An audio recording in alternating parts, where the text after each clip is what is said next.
Sékou Keita, on va commencer avec ce premier sujet concernant toujours cette actualité avec le cas de Dioman TV, Dioman FM. On en sait un peu plus. Hein. Depuis hier, ce n'est que peut-être des spéculations. On se demandait qui pouvait être derrière. Ce serait donc du premier canal de Dioman TV. Tard dans la soirée, on a compris que ce n'était personne d'autre que Boubacar Yacine Diallo.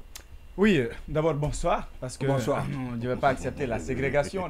On s'est salué, non? Je n'ai pas été salué. J'ai commencé par vous, non, pas du tout. Ah d'accord. Là, je comprends, hein, on est sous l'émotion. Toutes mes excuses. Peut-être que la salutation n'est pas un droit, peut-être. Toutes mes excuses. Néanmoins, pour des questions de sécurité nationale, je vais répondre à votre question. Alors, ça c'est pour un peu détendre les choses, parce que sincèrement, moi, depuis hier nuit, je suis malade. Ouais. Je suis malade parce que je pouvais imaginer tout. Pour ne pas vous couper la parole, j'ai même pitié de Mbolé. Mais c'est important.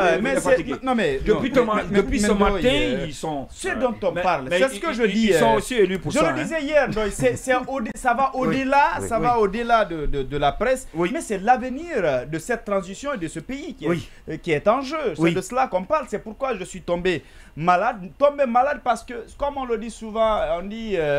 On nous a toujours dit que l'ennemi n'est jamais loin. L'ennemi n'est jamais loin, mais on n'a pas pensé que dans notre contexte actuel, qu'on pouvait vraiment nous dire que c'est la HAC ou le président de la HAC, parce que moi j'ai envie de dissocier les deux. Une démarche du président de la HAC et une décision de la HAC. On sait comment les décisions de la HAC sont prises. Oui, c'est le collège qui se réunit. Mais bien évidemment. Oui. Et selon certaines indiscrétions, il n'y a pas eu d'assemblée générale pour statuer sur un quelconque sujet concernant Dioman Media. En tout cas, nos sources sont formelles là-dessus. Alors, si il n'y a pas eu d'assemblée, ça sous-entend que c'est une décision du président de la HAC et non de la HAC. Cette précision, à mon avis, elle était importante.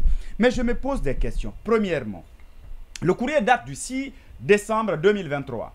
Ce qui sous-entend, parce que lors de son passage aujourd'hui sur l'un des médias privés de la place, Espace pour être précis, il aurait indiqué c'est comme s'il a été interpellé en lui disant qu'il y a une question, que pour une question de sécurité nationale, Dioman devrait être coupé du bouquet Canal.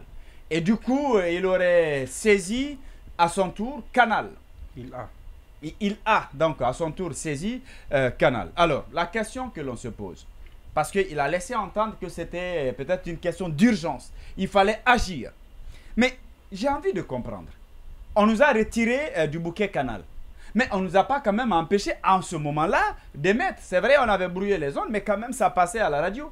Ça passait sur d'autres canaux.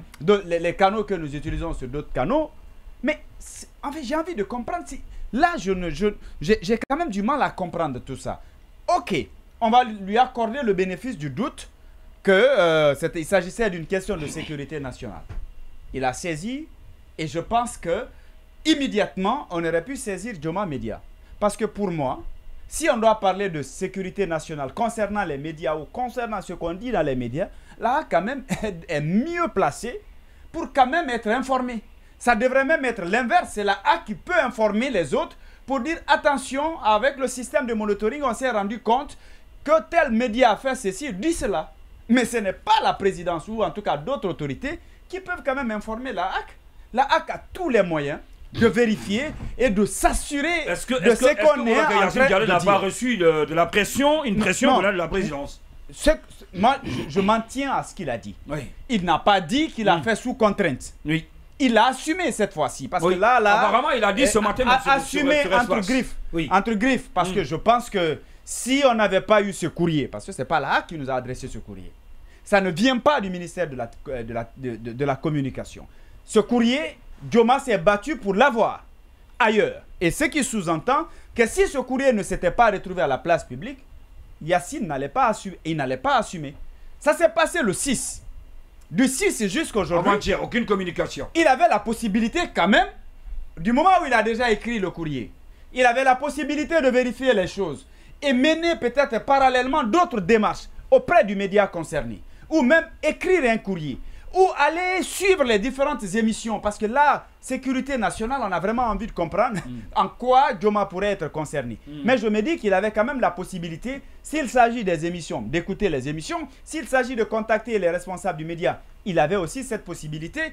Et donc, pratiquement, de 6 jusqu'à aujourd'hui, j'estime qu'il a eu tout le temps nécessaire de réfléchir, de mener des démarches et de contacter le média concerné. Donc, il pouvait le faire. Mais il ne l'a pas fait. Pourquoi? Peut-être qu'il ne s'attendait pas que ce courrier allait se retrouver à la place publique. Il ne s'attendait pas du tout.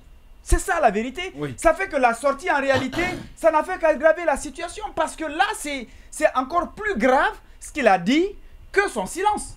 Parce que c'est quand même étonnant qu'une haute autorité de la communication qu'on considère indépendante, le régulateur, qui est là en tant que régulateur, qui nous dit, vous vous rappelez, récemment, on avait été reçus, on avait convoqué les animateurs et même des responsables des médias à une rencontre à l'AC récemment. Vous le savez, Marouane même, il ironise dans l'émission chaque fois qu'il doit parler. Il dit non, l'AC nous a dit de parler des faits. Je reste sur les faits. Vous vous rappelez un peu de ce qui s'est passé? C'est très récent. J'étais de la délégation de l'émission. C'est très récent, ça sous-entend que la HAC ça fait pas un mois. Ça sous-entend que la HAC ne nous reproche rien. Oui. Et si on ne se reproche... Nous, en fait, on a donc envie de comprendre. Aujourd'hui, pourquoi la HAC a accepté de prendre de telles décisions ou en tout cas d'entreprendre de telles démarches? Oui. Parce que sincèrement, quand on prend l'homme, moi j'ai un respect religieux pour lui de par son parcours. Oui, bien sûr. Mais ce qu'il vient de faire, à mon avis, c'est comme si on vous demandait d'enterrer votre carrière pour faire plaisir à quelqu'un. C'est ce qui vient de se passer. Ceux qui ne parlent pas sont plus choqués. Au soir d'ailleurs, bien sûr. De sa carrière aujourd'hui, à professionnelle. mon avis, qu'est-ce qu'il n'a pas eu? Il a été ministre, il a eu ceci, il a été président même de la même institution, CNC. Mais alors aujourd'hui, je préfère démissionner que de m'associer à certaines pratiques. Dire aujourd'hui à l'antenne, on va chercher à comprendre ce que Joma fait. Est-ce qu'il n'a pas peur qu'on lui crée des problèmes? Non, il va démissionner. Il ne doit pas avoir peur, Ndoye. Il sait comment ça se passe. Il connaît les pressions d'où ça peut venir. À son âge là, et avec tout ce qu'il a comme parcours, je préfère démissionner. S'il y a une pression, alors qu'il l'assume, qu'il dise clairement, j'ai reçu une pression de qui il le nomme, et peut-être comme ça, on pouvait comprendre. Mais aujourd'hui, il a parlé tranquillement, sans pression, et il a assumé. Et voilà que c'est lui qui a pris cette décision. Mais ce qui est grave, c'est comme si vous frappez votre enfant. C'est dans tous ces états aujourd'hui. Vous frappez votre enfant et après vous lui demandez qu'est-ce que tu as fait. Ça n'a pas de sens aujourd'hui qu'on nous dise on va faire une assemblée, on va convoquer Joma va venir s'expliquer. Mais dire quoi? Vous avez déjà pris votre décision. Mais la sanction, ce n'est pas en amont. Vous ne sanctionnez pas après questionner. Vous interpellez, vous écoutez, on connaît que c'est son droit, mais en la matière, comme il y a on le dit quand même... souvent, c'est pas médecin après la mort. Juste, en la matière, on sait comment ça doit se passer. Ça, on le sait. C'est son pouvoir, mais ça ne sous-entend pas que ça doit se faire de cette manière. L'autre chose, rapidement. Je suppose, pourquoi écrire à Canal? Canal n'est pas sous la tutelle quand même de la HAC. S'il s'agit d'un média, mais il y a quand même le ministère de la Communication, à la limite. Il y a d'autres démarches, d'autres voies que lui-même il pouvait suivre.